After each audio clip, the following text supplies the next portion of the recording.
Listen, one of the things that we tend to demand when we're hurting, we tend to demand when we're dealing with things like trauma or PTSD or high-risk careers, we want other people to understand how hard we have it. Not necessarily for a pity party, right? We just don't want them saying the things that feels like it negates our feeling, negates our pressures, negates our importance, negates the important things that we're trying to do, including serve them.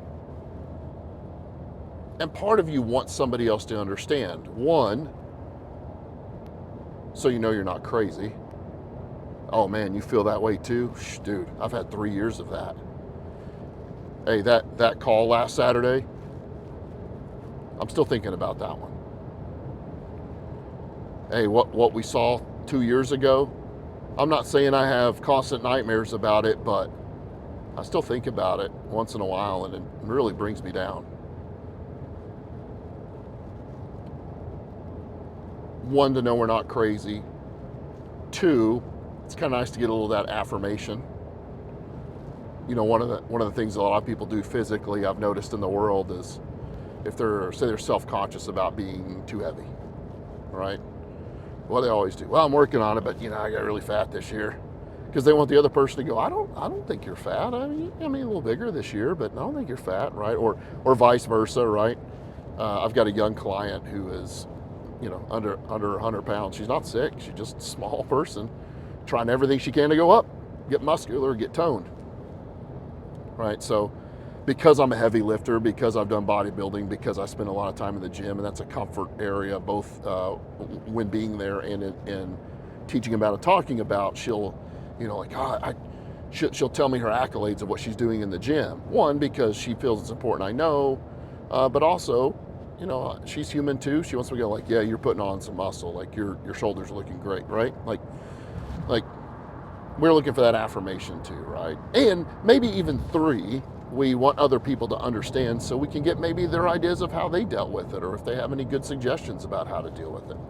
Oh man, that's a great idea. Hey, the way you said that, actually, I feel a little better the way you said that. We call it psychoeducation in the clinical world. Sometimes just understanding what the heck is going on feels better. But here's the problem. I don't think there's anything wrong with those. Here's the problem though. If we demand that other people understand, if we demand or equivocally argue that nobody will ever understand, we got a problem. Because you're demanding in both of those ways, stating they won't, demanding that they must. And we're not saying that you use those words. They don't know how hard I have it. They don't understand what I've been through. You're right. You're right, they don't. I don't. I'm a specialist in complex PTSD. I'm a specialist in a type of therapy that treats complex PTSD. And I don't still know what you went through. I definitely have borrowed credit because of the things that I've done in my life. Maybe some of our calls are similar. Maybe our life experiences are similar. I definitely have empathy. What I like to say is, I may not know your call, your stress, your trauma, what happened to you, but I do know what it feels like to feel like I'm drowning and I got one little nostril above the water. Been there, done that. Every person in my office or online goes, yep, that's how I feel. You know that one. So I do get some of that. But let's be clear. They, whoever they is for you, they will never understand. They will never understand. Number one, I have a good pastor friend that likes to say, until you see it, you don't see it. I think that applies to a lot of different things.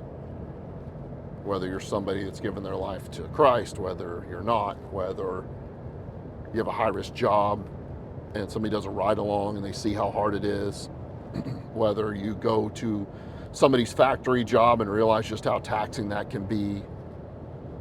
I will sometimes have master-student interns or what we call provisional therapists that don't have their own license yet that work under me or for me. And they really want to come in and learn about trauma, and they do. And they get in there and they think, this is a lot. How do you deal with this? This is a lot. 9 hours, 10 hours, 12 hours of really hard sometimes disgusting and painful stories, and people broken sitting across from you that you know you can help fix, but it's going to take more than today. Until you see it, you don't see it. Here's the other example I like to use that comes to mind. Some people are stupid and don't care. Let's be honest. I'm not in a part of my life where I hate everybody anymore. If that's you, let's get you some help. I was there sitting in the media and angry at everybody. I now understand why. That's a whole separate video and things I've talked about before. Let me give you an example of just how stupid and uncaring people can be. A year and a half, 2 years ago, there was a tornado that hit Bowling Green, Kentucky. And a great gentleman I really enjoy working with. That's the peer team director for the Lexington Fire Department, which is the largest fire department in Kentucky. He does this full time now, so we both drove down there really voluntarily. We had just been there a week before helping them set up a peer team, and of course a week's not enough, so that just happened to happen. We had really cool connections already. They called us, we went. I have no doubt that we helped. In to what quantity, I don't know, because that's a really hard thing for people to talk about while it's still going on. Their city's destroyed and their families are broken and their houses are gone. But no doubt that we helped. Anyway, so we're sitting in one of the fire stations one night. They made us dinner for being there, and we could talk to them. Gives a real calm environment to get to talk to everybody. The phone rings, and one of the guys goes over and answers it. Says a couple words. It doesn't sound like it's a big emergency, so nobody's really paying attention. Then he hangs up, and he said, "You'll never guess what that was." That was a guy from California who apparently has a Corvette being handmade there in Bowling Green. That's where they make the Corvettes. Being handmade, and he had heard about this tornado. So he called the fire department to find out, was the factory hit, because they're not answering their phone, because they're out dealing with their own families, and because it did get hit.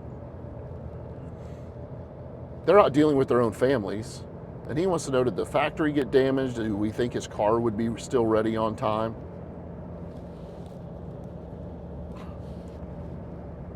He just said that to a guy who just pulled decapitated babies out of a house,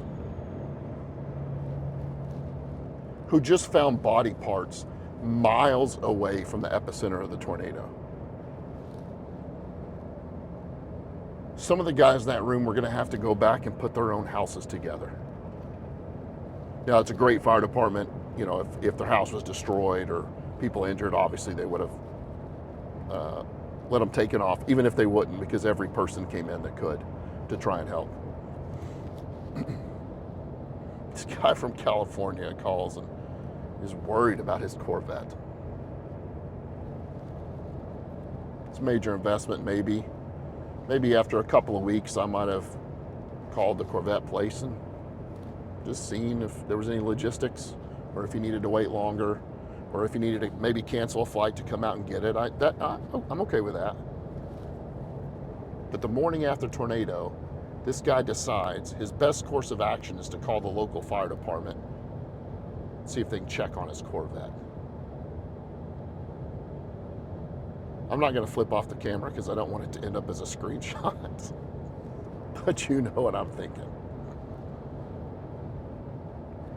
And I don't hold a lot of anger per se for people like that, because some of those people are just too damn stupid to understand, or selfish, or narcissistic, or dumb, or think they're more important. I don't know what his problem was. He had a problem though, I'll tell you that. You really think somebody like that's going to understand what you went through though?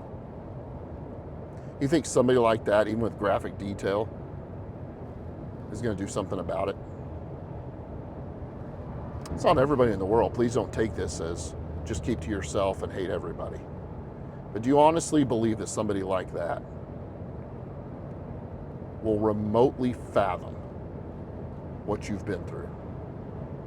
So stop demanding it must be so. Stop demanding that everybody must understand. When you stop demanding that everybody must understand, it's a big step towards healing.